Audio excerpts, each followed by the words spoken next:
ಎಲ್ಲರಿಗೂ ಬಿಂದ್ಯಾ ಯೂಟ್ಯೂಬ್ ಚಾನಲ್ಗೆ ಸ್ವಾಗತ ಸುಸ್ವಾಗತ. ನೋಡಿ, ಇದು 2 ಬಟ್ಟೆ ಬ್ಯಾಗು.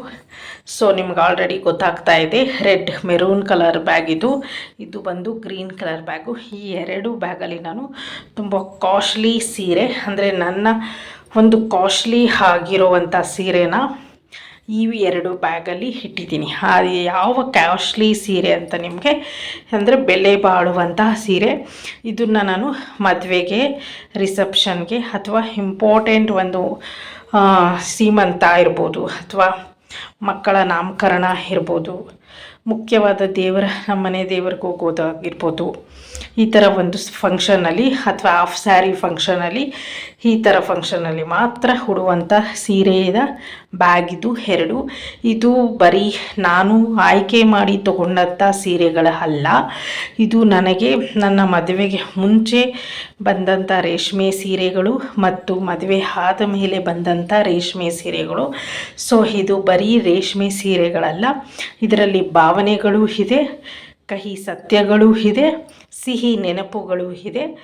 ಸೊ ಅದಕ್ಕೋಸ್ಕರ ನಾನು ಈ ಸೀರೆನ ಬರೀ ರೇಷ್ಮೆ ಸೀರೆ, ಕಾಸ್ಟ್ಲಿ ಸೀರೆ ಅಂತ ಇಟ್ಟಿಲ್ಲ. ನೆನಪುಗಳಿಗೋಸ್ಕರ ಈ ಸೀರೆನ ನಾನು ತುಂಬ ಕಾಳಜಿಯಿಂದ ಜೋಪಾನ ಮಾಡ್ತಿದ್ದೀನಿ. ತುಂಬ ಹಳೇದಾದರೂ ಪರವಾಗಿಲ್ಲ, ಇದು ನೆನಪಿಗಾಗಿ ಇರಬೇಕು ಅಂತ ಇಟ್ಕೊಂಡಿದ್ದೀನಿ ನಾನು. ಸೊ ನಾನು ಯಾವ ರೀತಿ ರೇಷ್ಮೆ ಸೀರೆನ ಜೋಪಾನ ಮಾಡಿದ್ದೀನಿ ಅಂತ ನಿಮಗೆ ಈ ಬ್ಯಾಗಲ್ಲಿ ಇವಾಗ ಓಪನ್ ಮಾಡಿ ತೋರಿಸ್ತೀನಿ, ಬನ್ನಿ. ಇದು ಜಿಪ್ ಇದೆ, ಫುಲ್ಲು ಲಾಕ್ ಇದೆ. ಸೊ ಈಗ ನಾನು ಜಿಪ್ ಓಪನ್ ಮಾಡಿದ್ದು. ಸೊ ಇದು ವೈಟ್ ಪಂಚೆಯಲ್ಲಿ ನಾನು ಈ ರೇಷ್ಮೆ ಸೀರೆಗಳನ್ನ ಎಲ್ಲ 1 by 1 ಇಟ್ಟಿದ್ದೀನಿ ನೋಡಿ. ಸೊ ಯಾಕೆ ಈ ಥರ ಇಟ್ಟರೆ ನನಗೆ ಎತ್ಕೊಳ್ಳೋಕ್ಕೂ ಈಸಿ, ಮತ್ತು ಏನು ಹಾಳಾಗಿರಲ್ಲ, ಅಂದರೆ ಸುಕ್ಕಲಾಗಿರೋದು ಅಥವಾ ಫೋಲ್ಡ್ ಮಾಡಿ ಇಟ್ಟಿರ್ತೀನಲ್ಲ, ಅದೆಲ್ಲ ಒಂಥರ ಸುಕ್ಕಲು ಥರ ಎಲ್ಲ ಇರಲ್ಲ ಅಂತ. ಮತ್ತು ಬಾಳಿಕೆನೂ ಬರುತ್ತೆ ಈ ಥರ ವೈಟ್ ಪಂಚೆಯಲ್ಲಿ ರೇಷ್ಮೆ ಸೀರೆಗಳನ್ನ ಇಟ್ಟರೆ. ಮತ್ತು ಒಂದಕ್ಕೊಂದು ಬೇರೆ ಬೇರೆ ರೇಷ್ಮೆ ಸೀರೆ ಇರುತ್ತಲ್ಲ, ಸೊ ಬಣ್ಣನೂ ಅಂಟಲ್ಲ ಅಥವಾ ಗಡಿ ಬಿಡಿನೂ ಆಗಲ್ಲ, ಬ್ಲೌಸು ಕೂಡ ಮಿಸ್ ಆಗಲ್ಲ. ಬನ್ನಿ ಇವಾಗ ಸಂಪೂರ್ಣವಾಗಿ ನಿಮಗೆ ಸೀರೆ ಎಲ್ಲ ಫುಲ್ಲು ತೆಗೆದುಬಿಟ್ಟೆ. ಸೊ ಇದನ್ನು ನಾನು ಅವಾಗವಾಗ ಚೆಕ್ ಮಾಡ್ಕೊತೀನಿ. ಈ ಥರ ಎಲ್ಲ ಧೂಳೆಲ್ಲ ತೆಗ್ದು ಕ್ಲೀನಾಗಿ ಒದ್ರುಬಿಟ್ಟು ಇಡ್ತೀನಿ. ಮತ್ತು ನೋಡಿ, ಇದರಲ್ಲಿ ಏನಾದರೂ ಧೂಳಿರುತ್ತಾ ಅಂತ ನೋಡ್ತೀನಿ. ಈ ಥರ ನೋಡಿ, ಈ ಥರ ಧೂಳಿದ್ರೂ ಕೂಡ ನಾನು ತೆಗೆದುಬಿಡ್ತೀನಿ. ನನಗೆ ಯಾವಾಗ ಫ್ರೀ ಸಿಗುತ್ತೋ ಅವಾಗೆಲ್ಲ ಕ್ಲೀನ್ ಮಾಡ್ಕೊತೀನಿ. ಕ್ಲೀನ್ ಆಡಿದ್ಮೇಲೆ ಇದು ನೆಶೆ ಉಂಡೆ ಇರುತ್ತಲ್ಲ ಬಟ್ಟೆಗೆ ಹಾಕೋದು, ಅದನ್ನು ನಾನು ಪಾಕೆಟಲ್ಲಿ ಇಲ್ಲಿ ಒಳಗಡೆ ಇಟ್ಟಿದ್ದೀನಿ. ಯಾಕಂದರೆ ಸೀರೆಗೆ ಡೈರೆಕ್ಟ್ ನಾನು ಹಾಕಲ್ಲ. ಸೊ ಅದಕ್ಕೋಸ್ಕರ ನಾನು ಇದರಲ್ಲಿ ನೋಡಿ, ಇದರಲ್ಲಿ ಇದೆ ಈ ಕವರಲ್ಲಿ, 1 ಕವರಲ್ಲಿ 3 ಪೀಸ್ ಇದೆ. ಈ 3 ಪೀಸ್ 1 ಕವರ್ನ ನನಗೆ ಫೋಲ್ಡ್ ಮಾಡಿ ನೋಡಿ ಹೀಗೆ ನಾನು ಇಲ್ಲಿ ಸೈಡಲ್ಲಿ ಇಟ್ಬಿಡ್ತೀನಿ, ಎಲ್ಲಾದರೂ ಒಂದು ಮೂಲೆಯಲ್ಲಿ. ಏನಕ್ಕೆ ಈ ಥರ ಇಡ್ತೀನಿ ಅಂದರೆ, ಡೈರೆಕ್ಟ್ ಸೀರೆಗೆ ಹಾಕಿದ್ರೆ ಅದು ಸ್ಮೆಲ್ಲು ನನಗೆ ಜಾಸ್ತಿ ಇರುತ್ತೆ, ಮತ್ತು ರೇಷ್ಮೆ ಸೀರೆ ಏನೂ ಆಗಬಾರ್ದು ಅಂತ ಈ ಥರ ಪೇಪರಲ್ಲಿ ಇಡ್ತೀನಿ. ಜಿಲ್ಲೆ ಏನೂ ಇಲ್ಲ ನಮ್ಮ ಮನೆಯಲ್ಲಿ. ನಾನು ಅವಾಗವಾಗ ಮನೇನೂ ಕ್ಲೀನ್ ಮಾಡ್ತಾ ಇರ್ತೀನಲ್ವ, ಸೊ ಆದರೂ ಕೂಡ ನಾನು ಕ್ಲೀನ್ ಮಾಡ್ಕೊತಾ ಇರ್ತೀನಿ. ಮತ್ತು ಜಿಲ್ಲೆ ಏನೂ ನಾನು ಕಾಣಿಸ್ಬಾರ್ದು ಅಂತ, ಇರಬಾರ್ದು ಅಂತಲೂ ಈ ಥರ ಬಟ್ಟೆ ಎಲ್ಲ ಒಂದು ಸತಿ ಕ್ಲೀನಾಗಿ ಡೀಪಾಗಿ ಚೆಕ್ ಮಾಡ್ಕೊತೀನಿ.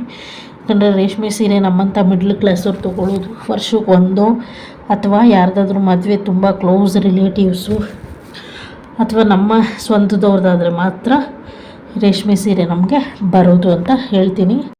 ಅಲ್ಲಿ 2 ಬ್ಯಾಗ್ ಇದೆ, ಅದರಲ್ಲಿ ಒಂದು ಬ್ಯಾಗಲ್ಲಿರೋ ರೇಷ್ಮೆ ಸೀರೆ ಮಾತ್ರ ನಾನು ಓಪನ್ ಮಾಡಿದ್ದೀನಿ.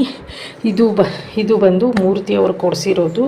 ಇದೇ ಲಕ್ಷ್ಮಿ ಹಬ್ಬದಲ್ಲಿ, ಅಂದರೆ ತುಂಬ 2-3 ವರ್ಷನೇ ಮೇಲಾಯಿತು. ಸೊ ಇದು ಕೊಡಿಸಿದ್ದು. ಇದು ಬಂದು ನನ್ನ ಸೀಮಂತಕ್ಕೆ ನಮ್ಮ ಅತ್ತೆಯವರು ಕೊಡಿಸಿದ್ದು. ಆಮೇಲೆ ಇದು ಲಕ್ಷ್ಮಿ ಹಬ್ಬಕ್ಕೆ ತೊಗೊಂಡಿದ್ದು. ಆದರೆ ಪ್ರತಿ ವರ್ಷ ನಾನು ಲಕ್ಷ್ಮಿ ಹಬ್ಬಕ್ಕೆ ರೇಷ್ಮೆ ಸೀರೆ ಇಡೋಕ್ಕೆ ಸ್ಟಾರ್ಟ್ ಮಾಡಿದ್ದೀನಿ. ಒಂದು 3-4 ವರ್ಷದಿಂದ ರೇಷ್ಮೆ ಸೀರೆನೇ ತಾಯಿಗೆ, ಮಹಾಲಕ್ಷ್ಮಿಗೆ ಉಡಿಸ್ತಾ ಇರೋದು. ಸೊ ಇದು ಬಂದು ನಮ್ಮ ಗೋಪಿ ಅಣ್ಣ ಅವರು ಕೊಟ್ಟಿರೋದು, ನನ್ನ ಸೀಮಂತಕ್ಕೆ ಇದು ಕೊಟ್ಟಿದ್ದು.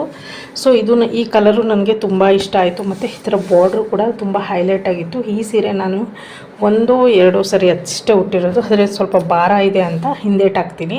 ಆದರೆ ಚೆನ್ನಾಗಿದೆ, ಪಲ್ಲು ಚೆನ್ನಾಗಿದೆ, ಮತ್ತು ಈ ಬಾರ್ಡರೆಲ್ಲ ನಂಗೆ ತುಂಬ ಇಷ್ಟ ಆಯಿತು. ಚೆನ್ನಾಗಿ ಬ್ಲೌಸು ಕೂಡ ಅಷ್ಟೇ ನನಗೆ ಹೆಂಗೆ ಬೇಕೋ ಹಂಗೆ ಇಷ್ಟ ಬಂದಂಗೆ ಹೊಲ್ಸ್ಕೊಂಡಿದ್ದೀನಿ. ಸೊ ಆಮೇಲೆ ಬ್ಲೌಸು ಕೂಡ ನಾನು ಏನು ಮಾಡ್ತೀನಿ ಅಂದರೆ ಇಲ್ಲೇ ಇಟ್ಬಿಡ್ತೀನಿ, ಸೀರೆಯನ್ನೇ ಇಟ್ಬಿಡ್ತೀನಿ. ಸೊ ಈ ಸೀರೆ ಬಂದು ನನ್ನ ಈ ಮನೆಯ ಫ್ಲ್ಯಾಟ್ ಗೃಹ ಪ್ರವೇಶದ ದಿವಸ ಮೂರ್ತಿಯವರು ತೆಗೆದುಕೊಟ್ಟಂಥ ಸೀರೆ ಇದು, ರೇಷ್ಮೆ ಸೀರೆ. ಇದು ಬಂದು ನಾನು ಪೋತೀಸಲ್ಲಿ ತೊಗೊಂಡಿದ್ದು.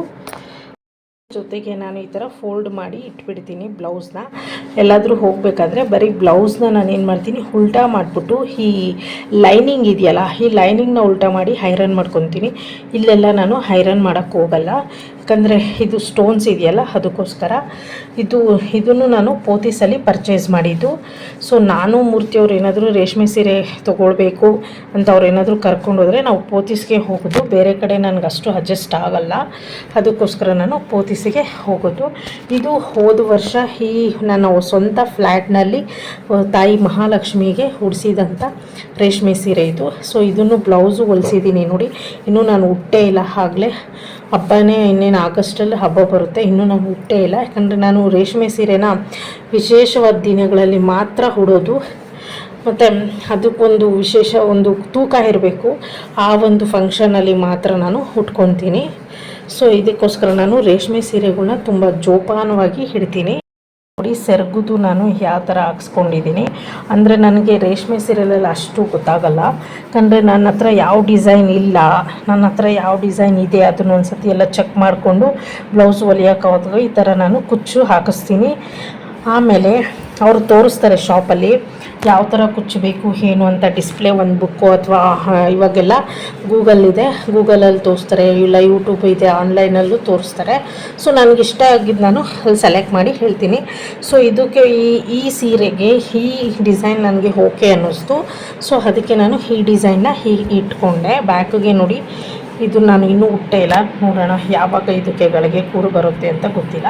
ಸೊ ಹೋದ ವರ್ಷ ಲಕ್ಷ್ಮೀ ಹಬ್ಬಕ್ಕೆ ತೊಗೊಂಡಂಥ ಸೀರೆ ಇದು. ಇದಕ್ಕೇನು ನಾನೇನು ಮಣಿ ಏನೂ ಕೊಡಿಸಿಲ್ಲ, ಸುಮ್ಮನೆ ಒಂದು ಸಿಂಪಲ್ಲಾಗಿ ಚೆನ್ನಾಗಿರುತ್ತೆ ಅಂತ ನಾನು ಇದನ್ನು ಉಟ್ಕೊಂಡಿದ್ದೆ. ಇದನ್ನು ಬ್ಲೌಸು ಹೊಲಿಸಿದ್ದೀನಿ, ಇಲ್ಲೇ ಹೊಲಿಸ್ಕೊಂಡಿದ್ದು ನಮ್ಮ ಫ್ಲ್ಯಾಟ್ ನಿಯರ್ ಬೈ ಇರೋ ಶಾಪಲ್ಲೇ. ರೇಷ್ಮೆ ಸೀರೆ ಜೊತೆಯಲ್ಲೇ ಬ್ಲೌಸು ಇಟ್ಬಿಡ್ತೀನಿ ಅಂದರೆ ಮಿಸ್ ಆಗೋಲ್ಲ. ಯಾಕಂದರೆ ಬೇರೆ ಸೀರೆ ಕಾಮನ್ ಕಾಟನ್ ಸೀರೆ ಅಥವಾ ಮಾಮೂಲಿ ಸಿಂಥೆಟಿಕ್ಕು ಏನು ಬೇರೆ ಬೇರೆ ಕಾಮನ್ ಸೀರೆಗಳಾದರೆ ಬ್ಲೌಸ್ನ ನಾನು ಬೇರೆ ಸಪ್ರೇಟ್ ಇಡ್ಬೋದಾಗಿತ್ತು. ಬಟ್ ಈ ರೇಷ್ಮೆ ಸೀರೆಯಲ್ಲೇ ಇಟ್ಟರೆ ಜೋಪಾನವಾಗೂ ಇರುತ್ತೆ, ನನಗೆ ಕೈಗೂ ಸಿಗುತ್ತೆ ಅಂತ ನಾನು ಈ ಥರ ಒಂದು ಮೆಥಡ್ ಯೂಸ್ ಮಾಡ್ಕೊಳ್ಳೋದು. ಸೊ ಇದು ನೋಡಿ, ಮೂರ್ತಿಯವರು ಉಗಾದಿ ಹಬ್ಬಕ್ಕೆ ಉಟ್ಕೊಳ್ಳೋ ಅಂತ ಹೇಳಿದರು. ಉಗಾದಿ ಹಬ್ಬ ನಾವು ಮಾಡಲಿಲ್ಲ, ಅದಕ್ಕೋಸ್ಕರ ಅವಾಗೂ ಉಡೋಕ್ಕಾಗಿಲ್ಲ. ನೋಡೋಣ ಯಾವುದಾದ್ರೂ ಒಳ್ಳೆ ಹಬ್ಬಕ್ಕೋ ಅಥವಾ ಏನಾನ ವಿಶೇಷ ದಿನದಲ್ಲಿ ಈ ಸೀರೆನ ಉಟ್ಕೋಬೇಕು. ಸೊ ಇದು ಹೊಸ್ದಾಗಿರೋ ಸೀರೆ, ಇನ್ನೂ ನಾನು ಉಟ್ಟೇ ಇಲ್ಲ.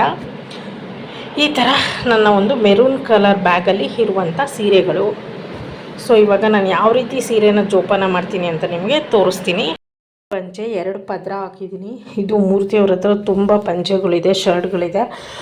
ಅದಕ್ಕೆ ಅವರು ಹೆಂಗೋ ಅವ್ರ ತಾತಗೆ ಎಲ್ಲ ಸಾಂಬ್ರಾಣಿ ಹಾಕೋವಾಗ ಪಂಚೆ ಟಿ ಶರ್ಟು ಎಲ್ಲ ತೊಗೊಳ್ತಾ ಇರ್ತಾರೆ, ಮತ್ತು ಅವ್ರಿಗೂ ಬೇಕು ಅಂತಾಗೆಲ್ಲ ತೊಗೊಳ್ತಾ ಇರ್ತಾರೆ. ಅದಕ್ಕೆ ನಾನು ಇದನ್ನು ಅವ್ರ ಹತ್ರ ತೊಗೊಂಡ್ಬಿಟ್ಟೆ, ಪಂಚೆ ಕೊಡಿ ನನಗೆ ಎಷ್ಟೊಂದು ಇದೆಯಲ್ಲ ಅಂತ. ಸೊ ಅವ್ರು ಹೆಂಗೂ ಯೂಸ್ ಮಾಡಲ್ಲ ಇದನ್ನು ಅಂತ. ಸೊ ಈ ಪಂಚೆ ನಾನು ಬಿಳಿ ಪಂಚೆನ ಇನ್ನು 2 ಫೋಲ್ಡ್ ಹಾಕಿದ್ದೀನಿ. ಇದು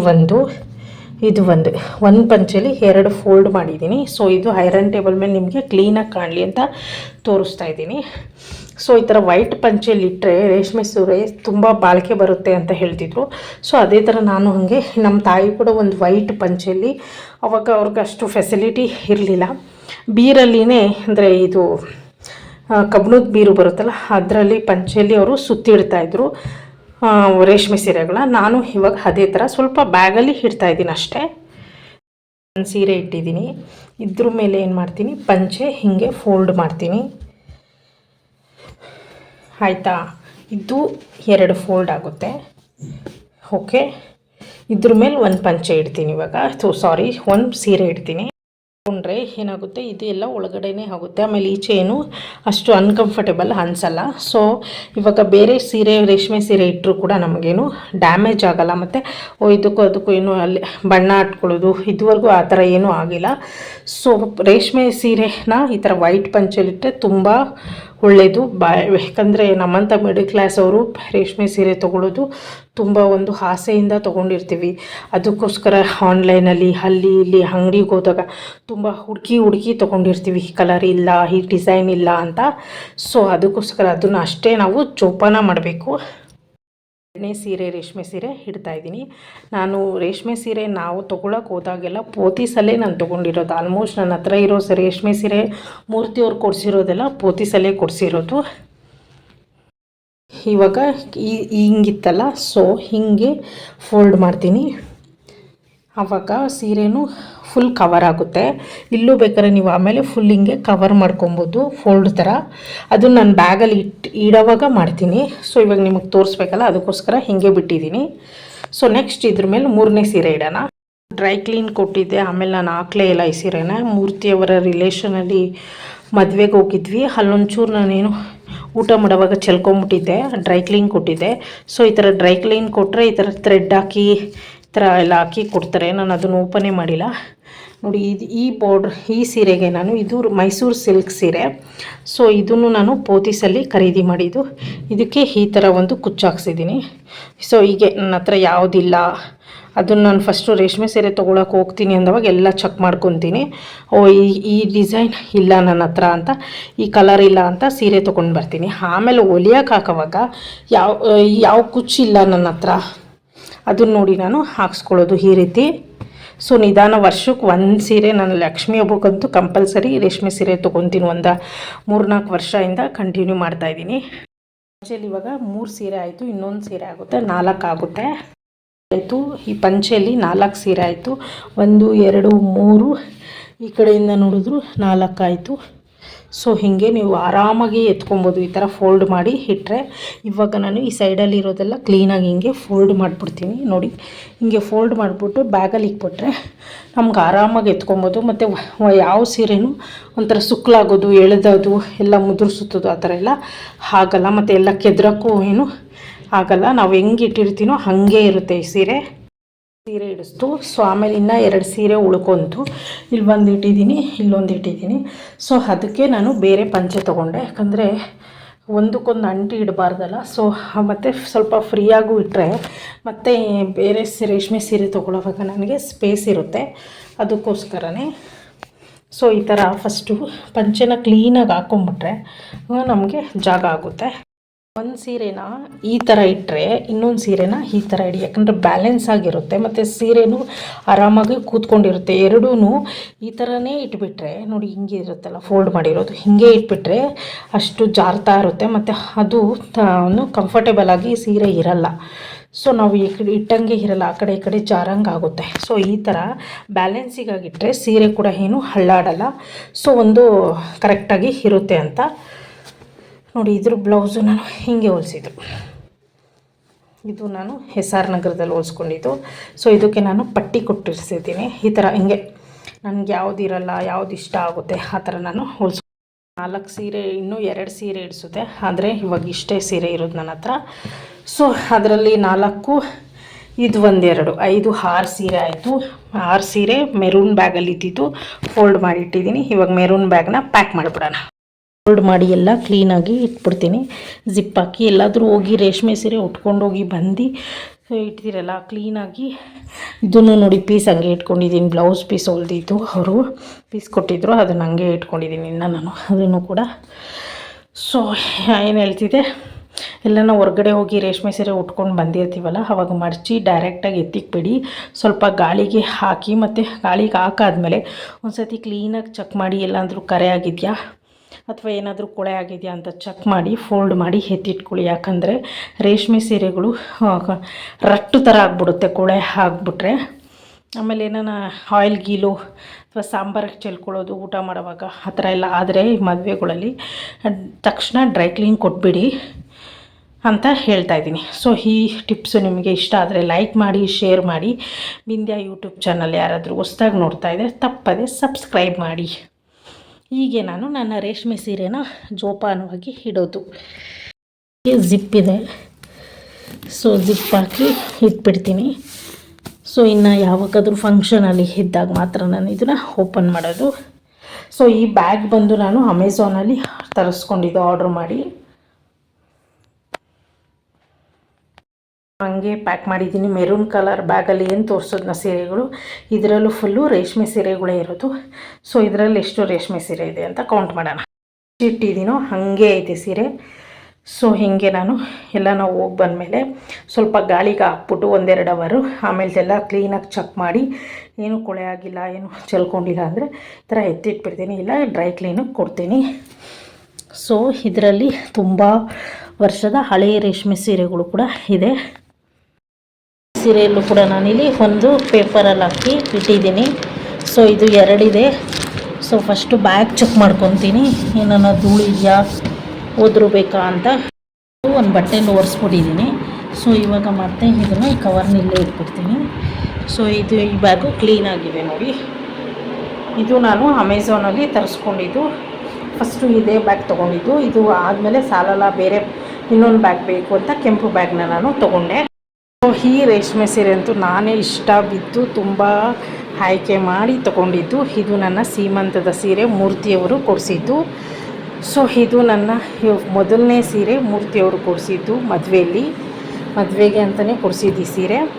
ಸೊ ಇದು ನನ್ನ ತಾಯಿ ಕೊಡಿಸಿದ್ದು, ನಮ್ಮಮ್ಮ ನನ್ನ ಸೀಮಂತದಲ್ಲಿ ಕೊಡಿಸಿರೋ ಸೀರೆ. ಇದನ್ನು ನಾನು 1-2 ಸತಿನೋ ಒಂದು ಸತಿ ಉಟ್ಟಿರ್ತೀನಿ. ಸೊ ಅಷ್ಟೇ. ಸೊ ಬ್ಲೌಸು ಅಷ್ಟೇ ನೋಡಿ, ನಾನೇನು ಅಷ್ಟು ನೋಡ್ಕೊತೀನಿ. ಫಸ್ಟು ನಾನು ಯಾವುದೇ ಸೀರೆ ತೊಗೊಳಕ್ಕೆ ಹೋಗಿದ್ರು ಅರ್ಜೆಂಟ್ ಮಾಡಲ್ಲ, ನನ್ನ ಹತ್ರ ಯಾವ ಕಲರ್ ಇದೆ ಇಲ್ಲ ಅಂತ ನೋಡಿನೇ ತೊಗೊಳ್ಳೋದು. ನೋಡಿ ಸೀರೆನೂ ಅಷ್ಟೇ ನಾನು ಹಿಂಗೆ ಬ್ಯಾಲೆನ್ಸಾಗಿ ಇಡೋದು. ಒಂದು ಸೈಡ್ ಆ ಕಡೆ ಇದ್ದರೆ ಒಂದು ಸೈಡ್ ಈ ಕಡೆ ಇಡ್ತೀನಿ, ಸೀರೆ ಬ್ಯಾಲೆನ್ಸಾಗಿ ಕೂತ್ಕೊಳ್ಳುತ್ತೆ. ಇದು ಬಂದು ಮೂರ್ತಿ ಅವರ, ಅಂದರೆ ನನಗೆ ಅಮ್ಮ ಥರ ಕೃಷ್ಣನಿಗೆ ಹೆಂಗೆ ಯಶೋದೆ ಇದ್ದರೂ ಆ ಥರ ನನಗೆ ಮೂರ್ತಿಯವರ ಬಾಸ್ ಅಂತಲೇ ಹೇಳ್ಬೋದು. ಅವರು ಒಡ ಹುಟ್ಟಿದ ಅಣ್ಣ ಥರನೇ ಅಂತ ಹೇಳ್ಬೋದು, ನಾಗಣ್ಣ ಅಂತ. ನೀವು ಹಿಂದಿನ ಅವ್ರದ್ದು ಇದಕ್ಕೇನು ಅವ್ರ ಮಗಳದ ಒಂದು ಹಾಫ್ ಸ್ಯಾರಿ ಫಂಕ್ಷನ್ಗೆ ಹೋಗಿದ್ದೆ, ಅವರ ತಾಯಿ ಕೊಟ್ಟಂಥ ಸೀರೆ ಇದು. ತುಂಬ ರೇಷ್ಮೆ ಸೀರೆ ಕೊಟ್ಟು ಮಾಂಸದ ಊಟ ಹಾಕಿ ಅರ್ಶಿನ ಕುಂಕುಮ ಕೊಟ್ಟು ಸ್ವಂತ ಮಗಳ ಥರ ನನಗೆ ಮಾತಾಡಿಸಿ ಧೈರ್ಯ ಹೇಳಿ ಅವತ್ತೊಂದು ದಿವಸ ಅವರು ಇವಾಗ ಇಲ್ಲ, ತಾಯಿ ಒಂದೇ ಸತಿ ನಾನು ನೋಡಿತು, ಮತ್ತು ಆ ತಾಯಿ ನೋಡೋದಿಲ್ಲ, ಈ ಸೀರೆ ಉಟ್ಕೊಂಡು ಬರಬೇಕು, ನಾನು ತೋರಿಸ್ಬೇಕು ಅಂದಿದ್ರು. ಆ ತಾಯಿನ ನಾನು ನೋಡೋಕ್ಕೆ ಆಗಲಿಲ್ಲ. ಸೊ ಅವರು ಕೋವಿಡ್ ಟೈಮಲ್ಲಿ ತೀರ್ಕೊಬಿಟ್ರು, ಕೋವಿಡ್ ಬಂದು. ಸೊ ತುಂಬ ಪುಣ್ಯಾತ್ಮರು, ಬಾಯಿ ತುಂಬ ಮಾತಾಡ್ತಿದ್ರು. ಸೊ ಇದು ನಾಗಣ್ಣ ಅವರ ಅಮ್ಮ ಕೊಟ್ಟಿರೋ ಸೀರೆ. ಸೊ ಇದನ್ನು ಕೂಡ ನಾನು ಜೋಪಾನವಾಗಿಟ್ಟಿದ್ದೀನಿ. ಇದು ಬಂದು ನನ್ನ ತಂದೆ ಕೊಟ್ಟಂಥ ಸೀರೆ, ನನ್ನ ಹಬ್ಬ ಅಂದರೆ ಅವರ ಚಿಕ್ಕ ಮಗಳ ಮದುವೆಯಲ್ಲಿ ತೆಗೆದಂಥ ಸೀರೆ ಇದು. ಸೊ ನಾನು ಅವ್ರು ತಂದುಕೊಟ್ಟಿರೋದು ಯಾವುದೇ ಬಟ್ಟೆನೂ ಬೇಡ ಅಂತ ಹೇಳಿರಲಿಲ್ಲ, ನನಗಿಷ್ಟ ಇಲ್ಲ ಅಂತ ಕೂಡ ನಾನು ಹೇಳ್ತಾ ಇರಲಿಲ್ಲ. ಸೊ ನಮ್ಮಪ್ಪದು ಒಂದು ತುಂಬ ಹಳೆಯ ವರ್ಷದ ಸೀರೆ ಅಂತಿದ್ನಲ್ಲ, ಹಾಗೆ ಇದು ನಾನು ತುಂಬ ಹಳೆಯ ವರ್ಷದ್ದೇ ನೋಡಿ, ಈ ಥರ ಆಗಿದೆ ಸೀರೆ ಎಲ್ಲ. ಆದರೂ ನಾನು ಇಟ್ಕೊಂಡಿದ್ದೀನಿ. ಮತ್ತು ಕುಚ್ಚು ನನಗೆ ಅವಾಗ ಏನು ನನಗೆ ಹಾಕ್ಸ್ಬೇಕು ಏನು ಅಂತ ಅಷ್ಟು ನನಗೆ ಗೊತ್ತಾಗಲಿಲ್ಲ. ಏನೋ ಒಂದು ಕುಚ್ಚು ನಮ್ಮಮ್ಮನೇ ಹಾಕ್ಸಿದ್ರು ಅವಾಗ. ಸೊ ಈ ಸೀರೆ ಕೂಡ ನಾನು ಉಟ್ಟಿದ್ದೀನಿ, ತುಂಬ ಸತಿ ಉಟ್ಬಿಟ್ಟಿದ್ದೀನಿ ನಾನಂತೂ, ಇದನ್ನು ಲೆಕ್ಕನೇ ಇಲ್ಲ. ಈ ಸೀರೆ ನೋಡಿದಾಗೆಲ್ಲ ನನಗೆ ನಮ್ಮ ಅಪ್ಪಂದೇ ನೆನಪಾಗುತ್ತೆ. ಸೊ ಯಾಕಂದರೆ ಅವ್ರು ಕೊಡಿಸ್ತಂಥ ಕೊನೆಯ ಸೀರೆ ಇದು ನನಗೆ, ಅದಕ್ಕೋಸ್ಕರ ತುಂಬ ನಾನು ಇದನ್ನು ಸೇಫಾಗಿ ಇಟ್ಟಿದ್ದೀನಿ. ಮೂರ್ತಿಯವರು ಇದನ್ನು ಉಡಬೇಡ ನೀನು ಹತ್ಬಿಡ್ತೀಯ ಅಂತಾರೆ, ಆದರೂ ಅವಾಗವಾಗ ನನಗೆ ಜ್ಞಾಪನ ಬಂದಾಗೆಲ್ಲ ಉಟ್ಕೊಳ್ಳೋದು, ಏನಾದರೂ ಗಲೀಜಾದರೆ ಡೈಕ್ರಿಂಗ್ ಕುಡಿಯೋದು, ಹೀಗೆ ಎಷ್ಟು ಸತಿ ಕೊಟ್ಟಿದ್ದೀನೋ ನನಗೆ ಲೆಕ್ಕ ಇಲ್ಲ. ಸೊ ನೋಡಿ, ಆದರೂ ಸೀರೆ ಮೂರ್ತಿಯವರು ಹೇಳಿದರೆ ಇದು ಬೇಡ ಅಥವಾ ಆ ಸೀರೆ ಕೊಟ್ಬಿಟ್ಟು ಬೇರೆ ತೊಗೊಳ್ಳೋಣ, ಇಲ್ಲ ಬಿಂದಿಯಾಗೆ ಲಂಗ ಬ್ಲೌಸ್ ಹೊಲ್ಸೋಣ ಅಂತ. ನನಗೇನೋ ಈ ಸೀರೆಯನ್ನ ಕೊಡೋಕ್ಕೂ ಇಷ್ಟ ಇಲ್ಲ, ನನ್ನ ಮಗಳಿಗೆ ನನಗೆ ಹೊಲ್ಸೋಕ್ಕೂ ಇಷ್ಟ ಆಗ್ತಿಲ್ಲ, ಅದಕ್ಕೆ ಜೋಪಾನವಾಗಿ ಇಟ್ಟಿದ್ದೀನಿ. ಸೊ ಈ ಸೀರೆ ಪುಣ್ಯಾತ್ಮ ನಮ್ಮ ತಾತ ಕೊಟ್ಟಿರೋದು. ಸೊ ಆ ಮಹಾನ್ ಭಾವ ನನ್ನ ಮದುವೆ ಆದ ಹೊಸರಲ್ಲಿ ನನ್ನ ಗಂಡನಿಗೆ ಪಂಚೆ ಅಲ್ಲ, ಶರ್ಟ್ ಪೀಸು, ಪ್ಯಾಂಟ್ ಪೀಸು, ಆಮೇಲೆ ನನಗೆ ಈ ಸೀರೆ ತಂದುಕೊಟ್ಟಿದ್ದು ರೇಷ್ಮೆ ಸೀರೆ. ಸೊ ಭೇದ ಭಾವ ಮಾಡ್ತಾಯಿರಲಿಲ್ಲ ನಮ್ಮ ತಾತನ ಥರ ಯಾರೂ ಬರಲ್ಲ ನನಗೆ ಆ ಥರ. ಯಾಕಂದರೆ ನೋಡಿದ್ದೀನಿ ನಮ್ಮವರಲ್ಲೇ ಅವ್ರ ಸೀರೆಗಳಂದರೆ ಅವ್ರಿಗೆ ಬೇಕಾಗಿದ್ದು ಎತ್ಕೊಂಡು ಬೇಡದೇ ಇರೋದನ್ನ ಅವರು ಏನೋ ಒಂದು ಮೂಲೆ ಗುಂಪು ಥರ ಮಾಡಿ ಆಯ್ಕೆ ಮಾಡಿ ಇಟ್ಟಿರೋರು. ಸೊ ನಮ್ಮ ರಿಲೇಷನಲ್ಲೆಲ್ಲ ನಾನು ಅದನ್ನೆಲ್ಲ ಅನುಭವಿಸ್ಬಿಟ್ಟಿದ್ದೀನಿ. ಇವಾಗ ಅದಕ್ಕೆ ನಾನು ಆ ಥರ ಯಾರಾದರೂ ಸೀರೆ ತೆಗಿತಾರೆ ಅಂದರೆ ಏನೋ ಅವ್ರು ಕೊಟ್ರಾ ಅಷ್ಟೇ, ಅವ್ರ ಪ್ರೀತಿಯಿಂದ ಕೊಟ್ಟಿದ್ದಾರಾ ಸಾಕು ಅಂತ ಇಟ್ಕೊತೀನಿ ಅಷ್ಟೇ. ಮತ್ತು ನಾನೇನು ಆಯ್ಕೆನೂ ಮಾಡೋಕ್ಕೆ ಹೋಗಲ್ಲ, ಯಾಕಂದರೆ ನೋಡ್ಬಿಟ್ಟಿದ್ದೀವಲ್ಲ ಅದಕ್ಕೇ ಆದರೆ ನಮ್ಮ ತಾತ ಅಂಥವರೆಲ್ಲ ತೆಗೆದ್ರೆ ಎಲ್ಲರಿಗೂ ಒಂದೇ ಥರ ತೆಗಿತಾರೆ. ಇಲ್ಲಾಂದರೆ ಕಲರ್ ಬೇರೆ ಬೇರೆ ಇರ್ಬೋದು, ಡಿಸೈನ್ ಬೇರೆ ಇರಲ್ಲ, ಮತ್ತು ಸೀರೆ ಕೂಡ ಬೇರೆ ಇರಲ್ಲ ಆ ಥರ. ಇದು ನಮ್ಮ ತಾತ ತಂದಿರೋ ಸೀರೆ. ಇದು ತಂದಿದ್ದು ರೇಷ್ಮೆ ಸೀರೆನೇ. ಸೊ ನೋಡಿ, ಇದಕ್ಕೆ ಈ ಥರ ಕುಚ್ಚಾಕ್ಸಿದೆ. ಸೊ ಆ ಪುಣ್ಯಾತ್ಮ ತೀರೋಗಿ ಆಗಲೇ 3-4 ತಿಂಗಳಾಯಿತು. ಸೊ ಇನ್ನು ಪುಣ್ಯಾತ್ಮನ ಬರೀ ನೆನಪು ಅಷ್ಟೇ ನಮಗೆ. ಸೊ ಈ ಸೀರೆ ನಾನು ಇಟ್ಕೊಂಡಿದ್ದೀನಿ. ಓಕೆ, ಈ ಸೀರೆಯಲ್ಲೇ ನಾನು ಉಟ್ಕೊಂಡಿದ್ದು. ಆವಾಗ ನನ್ನ ಮನೆ ಫೋಟೋನು ಈ ಸೀರೆಯಲ್ಲೇ ಇಡಿಸಿರೋದು. ಆಮೇಲೆ ಈ ಸೀರೆ ನೋಡಿ ಹೆಂಗಾಗ್ಬಿಟ್ಟಿದೆ. ಇದಂತೂ ನಮ್ಮಮ್ಮನೂ ಉಟ್ಬಿಟ್ಟಿದ್ದಾರೆ, ಲೆಕ್ಕನೇ ಇಲ್ಲ. ಅಷ್ಟು ಸತಿ ಉಟ್ಟಿದ್ದಾರೆ ನಮ್ಮಮ್ಮ, ನಾನು ಉಟ್ಕೊಂಡಿದ್ದೀನಿ. ಈ ಸೀರೆ ನಮ್ಮ ಗೋಪಿ ಅಣ್ಣ ಮದುವೆಯಲ್ಲಿ ನಮ್ಮ ದೊಡ್ಡಮ್ಮ ತೆಗೆದಂಥ ಸೀರೆ. ನನಗೆ ಮತ್ತು ನಮ್ಮ ಒಬ್ಬರು ಇದ್ದಾರೆ, ನಮ್ಮಮ್ಮ ರಿಲೇಷನು ಮಂಗಮ್ಮ ಅಂತ. ಸೊ ಅವ್ರಿಗೆ ಬ್ಲೂ ಕಲರು, ನನಗೆ ಆರೆಂಜ್ ಕಲರು. ಅದೇ ನಾನು ಹೇಳೋದ್ನಲ್ಲ, ರಿಲೇಟಿವ್ಸಲ್ಲಿ ಪಾರ್ಶಾಲಿಟಿ ಮಾಡ್ತಾರೆ ಅಂತ. ಏನೂ ಮಾಡೋಕ್ಕಾಗಲ್ಲ.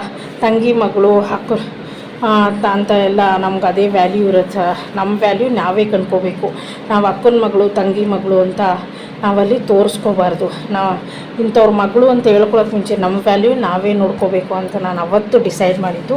ಇವತ್ತವರೆಗೂ ನಾನು ನಮ್ಮ ಅಪ್ಪ ಥರನೇ ಇದ್ದೀನಿ ಅಂತ ಹೇಳ್ತಾಯಿದ್ದೀನಿ. ಯಾಕಂದರೆ ಇದೆಲ್ಲ ನಾನು ಹೇಳಬಾರ್ದು ಅಂತ ಅಲ್ಲ, ಈ ವಿಡಿಯೋ ಅವರು ನೋಡ್ಬೋದು. ಬಟ್ ಆದರೆ ನನಗೆ ಕೆಲವೊಂದು ಸತಿ ನಮ್ಮ ರಾಜೀವ್ ಮದುವೆಯಲ್ಲೂ ಅಷ್ಟೇ ಏನೋ ಒಂದು ತಾಸಾರ ಬೇಕಾಬಿಟ್ಟಿಯಾಗಿ ಸೀರೆ ಏನೋ ನಾವು ನೋಡೇ ಇಲ್ಲ ಅನ್ನೋ ಥರ ಈ ರಿಲೇಷನಲ್ಲಿ ಮಾತಾಡೋದು. ಮತ್ತು ಇದು ನಾವೇನಾದರೂ ಯಾವ ಸೀರೆನ ನಾನು ಹಿಂಗೆ ಮುಟ್ಟಕ್ಕೆ ಹೋಗಿದ ತಕ್ಷಣ ಅದು ಅವ್ರಿಗೆ, ಇದು ಇವ್ರಿಗೆ ಅಂತ ಆಯ್ಕೆ ಮಾಡಿದರು. ಆವಾಗ ನನಗೆ ಬೇಜಾರಾಗೋಯ್ತು. ಏನೋ ಎಲ್ಲರೂ ಆಯ್ಕೆ ಮಾಡಿ ಬಿಟ್ಟಂತಹ ಸೀರೆ ನಾನು ತೊಗೋಬೇಕಾ ಅಂತ ಒಂದು ಫೀಲ್ ಆಯಿತು. ಸೊ ಹೋಗಲಿ, ಅವ್ರ ಮಗಳು ಮದುವೆಲಿ ನಾವ್ಯಾಕೆ ಅಂದ್ಬಿಟ್ಟು ನಾನು ಸುಮ್ಮನೆ ತೊಗೊಂಡೆ ಅಷ್ಟೇ. ಸೊ ಈ ಸೀರೆ ನನಗಿಂತ ನಮ್ಮಮ್ಮನೇ ಜಾಸ್ತಿ ಹುಟ್ಟಿರೋದು. ನಾನಿವಾಗ ಈ ಸೀರೆನೂ ಹುಟ್ಟಿ ತುಂಬ ವರ್ಷನೇ ಆಗೋಯಿತು. ಸೊ ಹಂಗೆ ಇಟ್ಕೊಂಡಿದ್ದೀನಿ ನೆನಪಿಗೆ ಅಷ್ಟೇ. ನೋಡಿ, ಆಗಲೇ ಇದೆಲ್ಲ ಈ ಪಿನ್ ಹಾಕಿ ಎಲ್ಲ ತೂತಾಗಿದೆ. ಸೊ ಇದು ಬ್ಲೌಸ್ ಬಂದು ಇದು ನಾನೇ ಮಾಡ್ಕೊಂಡಿದ್ದು. ಕ್ಲಿಪ್ಪು ಮುರಿದೋಗಿತ್ತಲ್ಲ, ಸೊ ಇದು ಪ್ಲೈನ್ ಥರ ಕಾಣುತ್ತಲ್ಲ ಅಂತ ನಾನು ಇದನ್ನು ಏನು ಮಾಡಿದೆ, ಇದನ್ನು ಅಂಟಿಸ್ಬಿಟ್ಟು ಇಟ್ಕೊಂಡಿದ್ದೆ. ಸೊ ಇದನ್ನು ನಾನೇ ಮಾಡ್ಕೊಂಡಿದ್ದು. ಇದು ಅವಾಗ ಅಲ್ಲಿ ನಮ್ಮನೆ ಹತ್ರನೇ ಹೋಲಿಸ್ಕೊಂಡೆ. ಸೊ ಈ ಸೀರೆ ಬಂದು ಇದಕ್ಕೆ ಇಡ್ತೀನಿ. ಹೇಳ್ತೀನಿ ಫ್ರೆಂಡ್ಸ್, ರಿಲೇಟಿವ್ಸಲ್ಲಂತೂ ಅಪ್ಪ ಅಮ್ಮ ಕರೆಕ್ಟಾಗಿ ತಮ್ಮ ಮಕ್ಕಳನ್ನ ಬಿಗಿ ಹಿಡ್ಕೊಂಡು ಅವ್ರ ಮಕ್ಕಳ ಪರ ಸದಾ ಇದ್ದುಬಿಟ್ರೆ ಯಾವ ರಿಲೇಷನ್ನು ಅಲ್ಲಾಡ್ಸೋಕ್ಕಾಗಲ್ಲ. ಅವ್ರ ಮಕ್ಕಳಪ್ಪ ಅವನೇನಂತಾನೆ, ಅವಳೇನಂತಾಳೋ ಅಂತ ಅವ್ರಿಗೊಂದು ಇದು ಭಯ ಇರುತ್ತೆ. ಅಪ್ಪ ಅಮ್ಮ ಲೂಸ್ ಬಿಟ್ಟರೆ ರಿಲೇಷನಲ್ಲಿ ಮಕ್ಕಳ ಗತಿ ಅದೋ ಗತಿ ಆಗುತ್ತೆ. ಸೊ ನನಗೆ ಆ ಪರಿಸ್ಥಿತಿ ಬಂದಿದೆ. ಅದಕ್ಕೆ ಈಗ ನಾನು ಯಾರನ್ನೂ ಅಷ್ಟಾಗಿ ಅಂಟಿಸ್ಕೊಳ್ಳೋಕ್ಕೂ ಹೋಗಲ್ಲ. ನಿಮ್ಮ ಹತ್ರ ನಾನು ಶೇರ್ ಮಾಡ್ಕೊತಾ ಇದ್ದೀನಿ. ರಿಲೇಟಿವ್ಸ್ ಮನೆಗೂ ನಾನು ಅಷ್ಟಾಗಿ ಹೋಗಲ್ಲ. ಸೊ ನಾನಾಯಿತು, ನನ್ನ ಸಂಸಾರ ಆಯಿತು, ನನ್ನ ಮನೆ ಆಯಿತು, ಅಷ್ಟರಲ್ಲೇ ಇರ್ತೀನಿ. ಸೊ ನನ್ನ ಕೆಲಸ ಏನೋ ನಾನೇನೋ ಅಷ್ಟೇ. ಯಾಕಂದರೆ ನೋಡಿ ಗೊತ್ತಿದ್ದು ಮತ್ತೆ ನಾವು ಹೋಗ್ಬಾರ್ದಲ್ವ. ಅದಕ್ಕೇ ಕೆಲವರು ಕೊಂಕು ಮಾತಾಡ್ತಾರೆ, ಕೋಪ ಬರೆಸ್ತಾರೆ. ಮತ್ತು ನಾವೇನಾದರೂ ರಿಟರ್ನ್ ಕೊಟ್ಟರೆ ನಮಗೆ ಒಂದು ಪಟ್ಟಗಳು ಕಟ್ತಾರೆ. ಅದೆಲ್ಲ ಯಾಕೆ ಬೇಕು? ಸೊ ನನಗೆ ಹಂಗೆ ಕೋಪ ತಡೆಯಲ್ಲ, ರಿಯಾಕ್ಷನ್ ಮಾಡಿಬಿಡ್ತೀನಿ. ಅದನ್ನು ಅಡ್ವಾಂಟೇಜ್ ತೊಗೊಳ್ತಾರೆ. ಆಮೇಲೆ ಯಾಕೆ? ಅದಕ್ಕೆ ಇವಾಗ ನನ್ನ ಪಾಡಿಗೆ ನಾನು ಹೇಳ್ತೀನಿ. ಸೊ ಈ ಸೀರೆ ಮೇಲೆ ಹೇಳಿದೆ, ಸಾರಿ ನಿಮಗೆ ಕಹಿ ನೆನಪು ಹೇಳಿದೆ. ಸೊ ಈ ಸೀರೆ ಬಂದು ನನ್ನ ಹಸ್ಬೆಂಡ್ ಅವ್ರ ಫ್ರೆಂಡ್ ಅಂದರೆ ಕಾಂತ ಅಂತ. ಇವರು ಇಲ್ಲೇ ಎಸ್ ಆರ್ ನಗರದಲ್ಲಿ ಇವಾಗಿರೋದು. ಸೊ ಇವರು ಚನ್ನಪಟ್ಟಣದವರು ಮೂಲತಃ.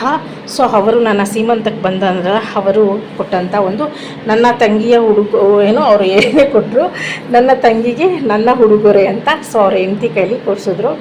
ಸೊ ಇವಾಗ ಒಂದು ಪ್ಲ್ಯಾನ್ ಇದೆ, ನೋಡೋಣ. ಅಂದರೆ ಪ್ಲ್ಯಾನ್ ಅಂದರೆ ನೀವೇನೋ ಅಂದ್ಕೊಬೇಡಿ. ಅಂದರೆ ಅವ್ರ ಫ್ಯಾಮ್ಲಿ ನಮ್ಮ ಫ್ಯಾಮ್ಲಿ ಏನಾದರೂ ಇವಾಗ ಸಮ್ಮರ್ ಹಾಲಿಡೇ ಅಲ್ವಾ, ಎಲ್ಲಾದರೂ ಹೋಗೋಣ ಅಂತ ಪ್ಲ್ಯಾನ್ ಇದೆ. ನೋಡೋಣ ಎಲ್ಲಿ ಹೋಗೋಣ ಅಂತ ನಿಮಗೂ ನಾನು ತಿಳಿಸ್ತೀನಿ.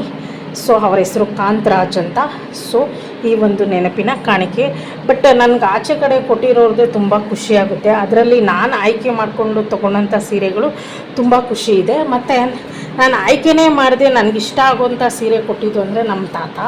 ಆಮೇಲೆ ನಾನು ಯಾರು ಅಂತಲೇ ಗೊತ್ತಿಲ್ಲದೆ, ಸಂಬಂಧನೇ ಇಲ್ದಿರೋ ಕೊಟ್ಟಿರೋವಂಥ ಸೀರೆ ನಾಗಣ್ಣ ಅವರ ಅಮ್ಮ. ಇವಾಗ ಪ್ರತಿ ಸತಿ ಸೀರೆ ಆಗಲಿ ಒಂದು ಡ್ರೆಸ್ ಆಗಲಿ ತೊಗೊಳಕ್ಕೆ ಹೋದಾಗ ಮೂರ್ತಿಯವರು ನನ್ನ ಕರ್ಕೊಂಡು ಹೋಗ್ತಾರೆ. ಸೊ ಅದು ನನಗೆ ತುಂಬ ಖುಷಿ ಇದೆ. ನನ್ನ ಲೈಫು ಮದುವೆ ಆದಮೇಲೆ ಈ ರೇಷ್ಮೆ ಸೀರೆ ಥರನೇ ಕಲರ್ಫುಲ್ ಆಗಿದೆ ಅಂತ ನಾನು ಹೇಳೋಕ್ಕೆ ತುಂಬ ಇಷ್ಟಪಡ್ತೀನಿ. ಸೊ ನಾನು ಅಂದ್ಕೊಂಡಂಗೆ ನನ್ನ ಲೈಫು ನಡೀತಾ ಇದೆ. ಸೊ ನಾನು ಹೇಗಿರಬೇಕು ಅಂದ್ಕೊಂಡಿದ್ದೀನೋ ನನ್ನ ಲೈಫು ಹಾಗೆ ಲೀಡ್ ಆಗಿದೆ ಅಂತ ನನಗೆ ಹೆಮ್ಮೆ ಇದೆ. ಸೊ ಯಾಕೆ ಹೇಳ್ತೀನಿ ಅಂದರೆ ಅದೆಲ್ಲ ಮತ್ತೆ ಒಂದು ವೀಡಿಯೋ ಮಾಡ್ತೀನಿ. ಇವಾಗ ತುಂಬ ಲೆಂತಿ ಆಗಿಬಿಡುತ್ತೆ. ಸೊ ಅದಕ್ಕೆ ಒಂದು ಸಪ್ರೇಟ್ ವೀಡಿಯೋ ಮಾಡ್ತೇನೆ. ಓಕೆ, ಇದು ನಾನು ಹೆಂಗೆ ಫೋಲ್ಡ್ ಮಾಡಿ ಇಡ್ತೀನಿ ಅಂತ ನಿಮಗೆ ತೋರಿಸಿದ್ದೀನಿ. ಮತ್ತು ಇವಾಗೆಲ್ಲ ಇದನ್ನೇ ಎತ್ತಿ ಇಟ್ಬಿಡ್ತೀನಿ, ಯಾಕಂದರೆ ಟೈಮ್ ಆಯಿತು, ಮೂರ್ತಿಯವ್ರು ಬರೋ ಟೈಮು. ಇವಾಗಲೇ 9:30 ಮೇಲೆ ಆಗ್ಬಿಟ್ಟಿದೆ. ಸೊ ಈ ವಿಡಿಯೋನ ಇಲ್ಲಿಗೆ ಎಂಡ್ ಮಾಡ್ತೀನಿ ಫ್ರೆಂಡ್ಸ್. ಇದನ್ನೆಲ್ಲ ಫೋಲ್ಡ್ ಮಾಡಿ ಎತ್ತಿಟ್ಬಿಡ್ತೀನಿ. ಇದು ನನ್ನ ರೇಷ್ಮೆ ಸೀರೆಗಳ ಕತೆ. ಓಕೆ, ಅದ್ರ ರೇಷ್ಮೆ ಸೀರೆ ನಾನು ಇಷ್ಟು ಜೋಪಾನ ಮಾಡ್ತೀನಿ. ಸೊ ಎಷ್ಟು ರೇಷ್ಮೆ ಸೀರೆ ಇದೆ ಅಂದರೆ, ಫಸ್ಟು ಮೆರೂನ್ ಕಲರ್ ಬ್ಯಾಗಲ್ಲಿ 4, 5, 6 ಇತ್ತು. ಇದರಲ್ಲಿ ಎಷ್ಟಿದೆ? 7, 8, 9, 10, 11, 12, 13, 14, 15 ರೇಷ್ಮೆ ಸೀರೆ ಇದೆ. ಓ ಮೈ ಗಾಡ್, ನನಗೆ ಗೊತ್ತಿಲ್ಲ. Thank you so much. ದೇವ್ರು ನನಗಿಷ್ಟು ರೇಷ್ಮೆ ಸೀರೆ ಕೊಟ್ಟಿರೋದಕ್ಕೆ ನಾನು ಧನ್ಯವಾದ ಹೇಳ್ತಾ ಇದ್ದೀನಿ. ಸೊ ಪ್ರತಿ ವರ್ಷ ಇವಾಗ ಲಕ್ಷ್ಮೀ ಹಬ್ಬಕ್ಕೆ ಮೂರ್ತಿಯವರು ಖಂಡಿತ ರೇಷ್ಮೆ ಸೀರೆ ನನಗೆ ಕೊಡಿಸ್ತಾರೆ. ಅದೊಂದು ಖುಷಿ ಇದೆ ನನಗೆ. ಸೊ ನಾನು ಈ ಪಂಚೆಯಲ್ಲಿ ಸುತ್ತಿಡ್ತೀನಲ್ಲ, ಈ ಪಂಚೆ ಹಂಗೆ ಇಟ್ಬಿಡಲ್ಲ. ನನಗೆ ಯಾವಾಗ ಕೊಳೆ ಅಂತ ಕಾಣಿಸುತ್ತೆ, ಇಲ್ಲ ರೇಷ್ಮೆ ಸೀರೆ ಒಗಿಬೇಕು, ತುಂಬ ದಿವಸ ಆಗಿದೆ ಅಂತ ಅನಿಸಿದ್ರೆ ರೇಷ್ಮೆ ಸೀರೆ ಎಲ್ಲ ತೆಗೆದು ಒಂದು ಕಡೆ ಇಟ್ಬಿಡ್ತೀನಿ. ಆಮೇಲೆ ಪಂಚೆ ಎಲ್ಲ ಒಗೆದಾಕ್ಬಿಟ್ಟು ಕ್ಲೀನಾಗಿ ಒಣಗಿಸಿ ಐರನ್ ಮಾಡಿ ಆಮೇಲೆ ಇದನ್ನು ರೇಷ್ಮೆ ಸೀರೆನ ಎತ್ತಿಡ್ತೀನಿ. ನಾನು ಹೀಗೆ ಮಾಡೋದು. ಈ ಥರ ಜೋಪಾನವಾಗಿ ನಮ್ಮ ರೇಷ್ಮೆ ಸೀರೆಗಳನ್ನ ನಾನು ಹೀಗೆ ಇಡ್ತೀನಿ. ಈ ರೇಷ್ಮೆ ಸೀರೆಯಲ್ಲಿ ನನಗೆ ಸಿಹಿ ಘಟನೆಗಳೇ ಜಾಸ್ತಿ ಇದೆ, ಕಹಿ ಘಟನೆಗಳು ಎಳ್ಳಷ್ಟಿದೆ ಅಂತ ಹೇಳೋಕ್ಕೆ ಇಷ್ಟಪಡ್ತೀನಿ. ಇವಾಗ ಕ್ಲೀನಾಗಿ ಹೀಗೆ ಜಿಪ್ ಹಾಕ್ಬಿಡ್ತೀನಿ. ಸೊ ಒಂದು ಸ್ವಲ್ಪ ಇದೆಲ್ಲ ಫೋಲ್ಡ್ ಮಾಡಿದ್ದೀನಿ. ಸೀರೆಗೆ ಕ್ಲೀನಾಗಿ ಅಡ್ಜಸ್ಟ್ಮೆಂಟ್ ಮಾಡಬೇಕು. ಅಡ್ಜಸ್ಟ್ಮೆಂಟ್ ಮಾಡಾದ್ಮೇಲೆ ಕ್ಲೀನಾಗಿ ಈ ಥರ ಜಿಪ್ ಹಾಕಿ ಇಟ್ಬಿಟ್ರೆ ನಮಗೆ ಯಾವಾಗ ಅವಾಗ ಇಟ್ಕೊಳ್ಳೋಕ್ಕೆ ಸುಲಭ ಆಗುತ್ತೆ. ಸೊ ಈ ರೀತಿ ನಾನು ರೇಷ್ಮೆ ಸೀರೆಗಳನ್ನ ಕಲೆಕ್ಷನ್ನ ಇಟ್ಟಿರೋದು. ಇದರಲ್ಲಿ ತುಂಬ ರೇಷ್ಮೆ ಸೀರೆ ಇದೆ.